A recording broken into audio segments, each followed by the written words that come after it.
Welcome to the Ambay Etching Process.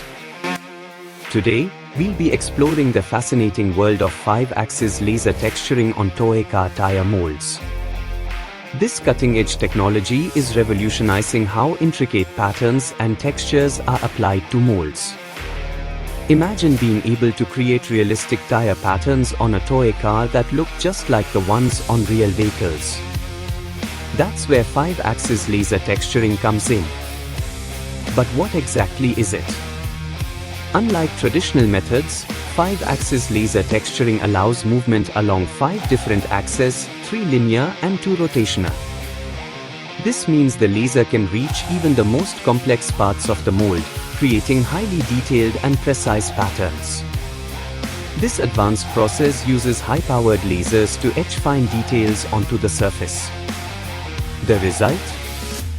A seamless, high-quality texture that enhances both the appearance and grip of the tire.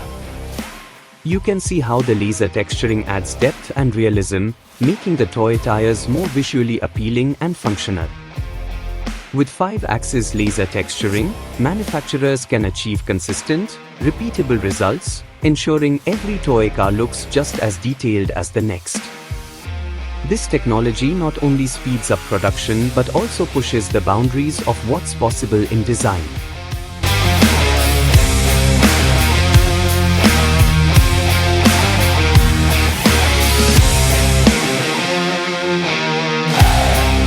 Thanks for watching. If you found this video interesting, don't forget to like, subscribe, and hit the notification bell for more updates on laser technology. See you next time.